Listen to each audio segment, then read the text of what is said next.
I am writing this under an appreciable mental strain, since by tonight I shall be no more. Penniless, and at the end of my supply of the drug which alone makes life endurable, I can bear the torture no longer, and shall cast myself from this garret window into the squalid street below. Do not think from my slavery to morphine that I am a weakling or a degenerate. When you have read these hastily scrawled pages, you may guess, though never fully realize, why it is that I must have forgetfulness or death. It was in one of the most open and least frequented parts of the Pacific that the packet of which I was supercargo fell a victim to the German sea raider. The Great War was then at its very beginning, and the enemy's navy had not reached its degree of ruthlessness, so that our vessel was made legitimate prize, whilst we of her crew were treated with all the fairness and consideration due us as naval prisoners. So liberal, indeed, was the discipline of our captors, that 5 days after we were taken, I managed to escape alone in a small boat with water and provisions for a good length of time. When I finally found myself adrift and free, I had but little idea of my surroundings. Never a competent navigator, I could only guess vaguely by the sun and stars that I was somewhat south of the equator. Of the longitude, I knew nothing, and no island or coastline was in sight. The weather kept fair, and for uncounted days I drifted aimlessly beneath the scorching sun, waiting either for some passing ship or to be cast on the shores of some habitable land. But neither ship nor land appeared, and I began to despair in my solitude upon the heaving vastnesses of unbroken blue. The change happened whilst I slept. Its details I shall never know, for my slumber, though troubled and dream-infested, was continuous. When at last I awaked, it was to discover myself half sucked into a slimy expanse of hellish black mire, which extended about me in monotonous undulations as far as I could see, and in which my boat lay grounded some distance away, though one might well imagine that my first sensation would be of wonder at so prodigious and unexpected a transformation of scenery. I was in reality more horrified than astonished, for there was in the air and in the rotting soil a sinister quality which chilled me to the very core. The region was putrid with the carcasses of decaying fish and of other less describable things which I saw protruding from the nasty mud of the unending plain. Perhaps I should not hope to convey in mere words the unutterable hideousness that can dwell in absolute silence and barren immensity. There was nothing within hearing and nothing in sight save a vast reach of black slime. Yet the very completeness of the stillness and homogeneity of the landscape oppressed me with a nauseating fear. The sun was blazing down from a sky which seemed to me almost black in its cloudless cruelty, as though reflecting the inky marsh beneath my feet. As I crawled into the stranded boat, I realized that only one theory would explain my position. Through some unprecedented volcanic upheaval, a portion of the ocean floor must have been thrown to the surface, exposing regions which for innumerable millions of years had lain hidden under unfathomable watery depths. So great was the extent of the new land which had risen beneath me that I could not detect the faintest noise of the surging ocean, strain my ears as I might. Nor were there any seafowl to prey upon the dead things. For several hours I sat thinking or brooding on the boat, which lay upon its side and afforded a slight shade as the sun moved across the heavens. As the day progressed, the ground lost some of its stickiness and seemed likely to dry sufficiently for traveling purposes in a short time. That night I slept but little, and the next day I made for myself a pack containing food and water, preparatory to an overland journey in search of the vanished sea and possible rescue.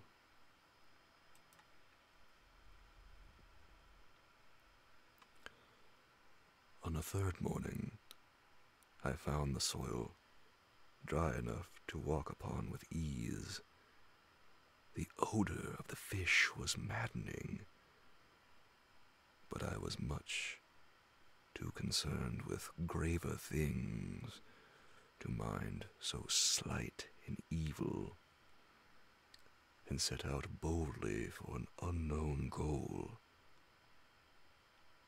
All day I forged steadily westward, guided by a faraway hummock which rose higher than any other elevation on the rolling desert. That night I camped, and on the following day still traveled toward the hummock, though that object seemed scarcely nearer than when I had first spied it. By the fourth evening, I attained the base of the mound, which turned out to be much higher than had appeared from a distance. An intervening valley, setting it out in sharper relief from the general surface. Too weary to ascend, I slept in the shadow of the hill. I know not why my dreams were so wild that night, but before the waning and fantastically gibbous moon had risen far above the eastern plain, I was awake in a cold perspiration, determined to sleep no more.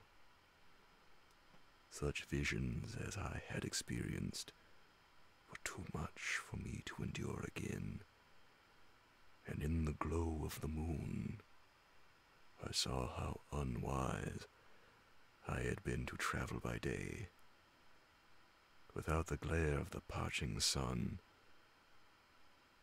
my journey would have cost me less energy.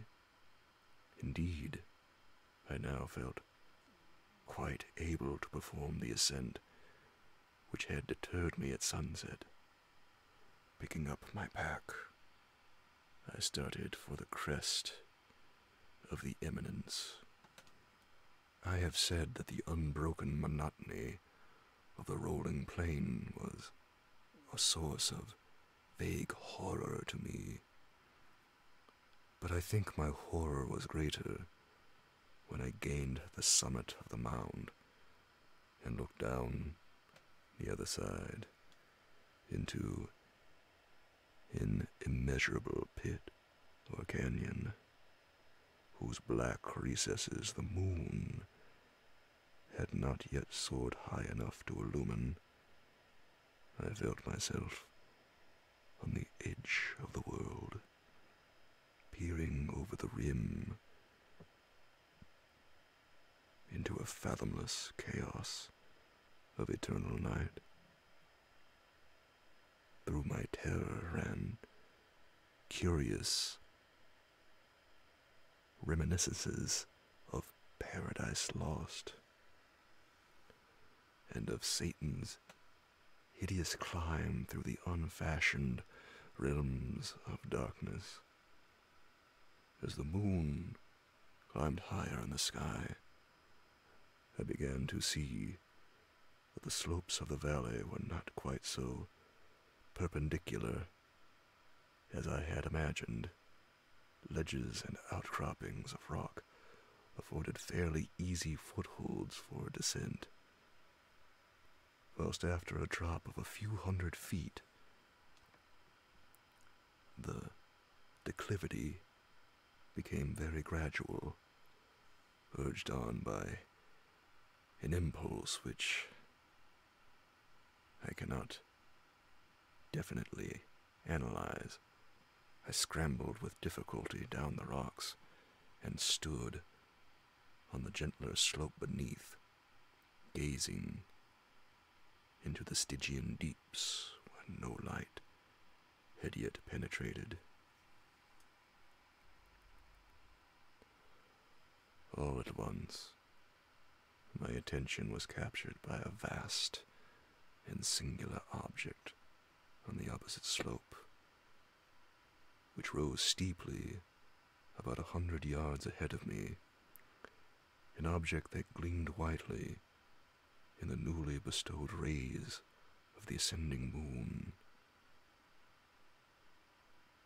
That it was merely a gigantic piece of stone, I soon assured myself, but I was conscious of a distinct impression that its contour and position were not altogether the work of nature. A closer scrutiny filled me with sensations I cannot express, for despite its enormous magnitude and its location in an abyss which had yawned at the bottom of the sea since the world was young, I perceived beyond a doubt that the strange object was a well-shaped monolith whose massive bulk had known the workmanship and perhaps the worship of living and thinking creatures. Dazed and frightened, yet not without a certain thrill of the scientist's or archaeologist's delight, I examined my surroundings more closely.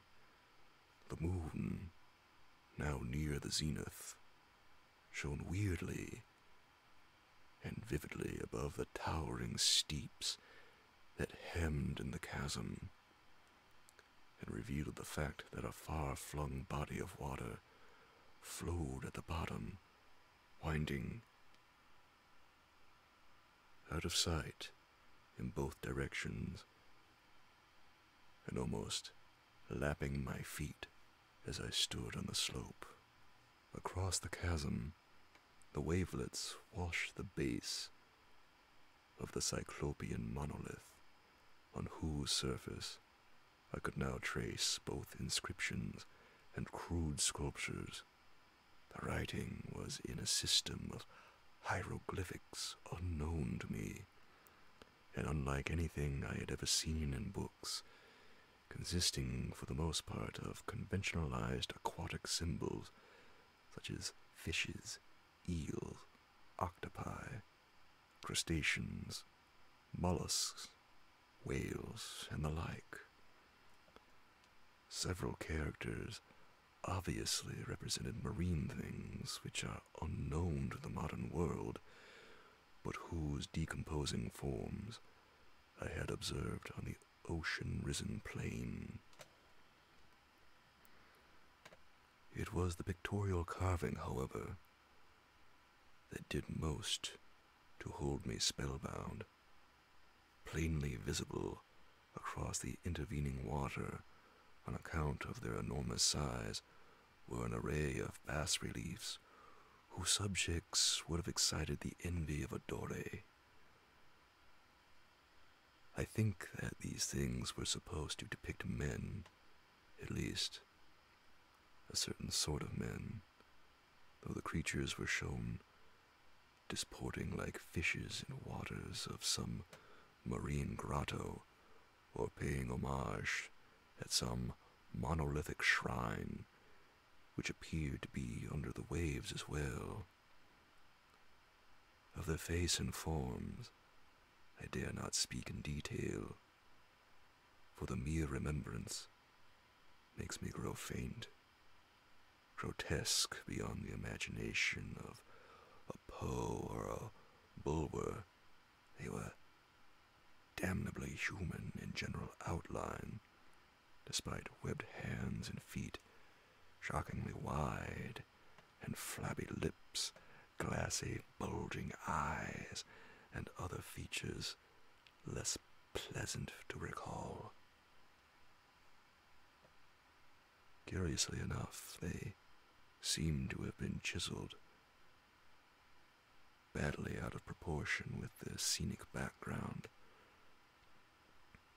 for one of the creatures was shown in the act of killing a whale, represented as but little larger than himself. I remarked, as I say, their grotesqueness and strange size, but in a moment decided that they were merely the imaginary gods of some fishing or seafaring tribe, some tribe whose last descendant had perished eras before the first ancestor of the Piltdown or Neanderthal man was born. Awestruck at this unexpected glimpse into a past beyond the conception of the most daring anthropologist, I stood musing, while the moon cast strange reflections on the silent channel before me. Then suddenly I saw it. With only a slight churning to mark its rise to the surface, the thing slid into view above the dark waters. Vast,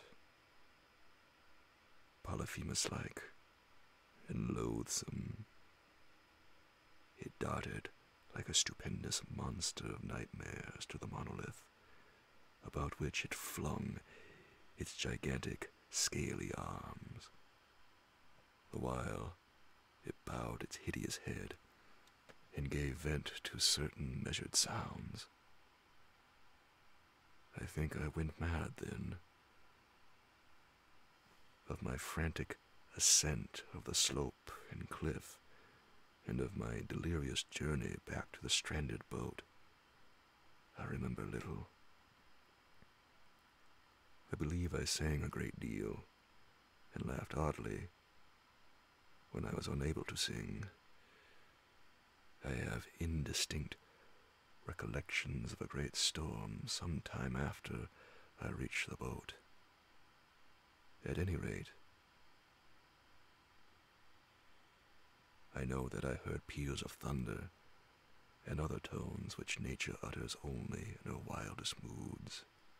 When I came out of the shadows, I was in a San Francisco hospital, brought thither by the captain of the American ship which had picked up my boat in mid-ocean. In my delirium, I had said much, but found that my words had been given scant attention. Of any land upheaval in the Pacific, my rescuers knew nothing, nor did I deem it necessary to insist upon a thing which I knew they could not believe. Once I sought out a celebrated ethnologist and amused him with peculiar questions regarding the ancient legend of Dagon, the fish god. But soon perceiving that he was hopelessly conventional, I did not press my inquiries.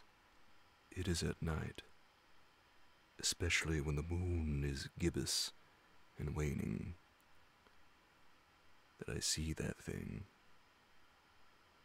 I tried morphine, but the drug has given only transient surcease and has drawn me into its clutches as a hopeless slave. So now, I am going to end matters, having written a full account for the information or the contemptuous amusement of my fellow men. Often I ask myself if it could not all have been a pure phantasm, a mere freak of fever, as I lay sun-stricken and raving in the open boat after my escape from the German man-of-war. This, I ask myself, but ever does there come before me a hideously vivid vision in reply? I cannot think of the deep sea without shuddering at the nameless things that may at this very moment be crawling and floundering on its slimy bed, worshipping their ancient stone idols and carving their own detestable likenesses on submarine obelisks of water-soaked granite. I dream of a day when they may rise above the billows to drag down in their reeking talons the remnants of puny, war-exhausted mankind, of a day when the land shall sink and the dark ocean floor shall ascend amidst universal pandemonium. The end is near. I hear a noise at the door, as of some immense, slippery body lumbering against it. It shall not find me.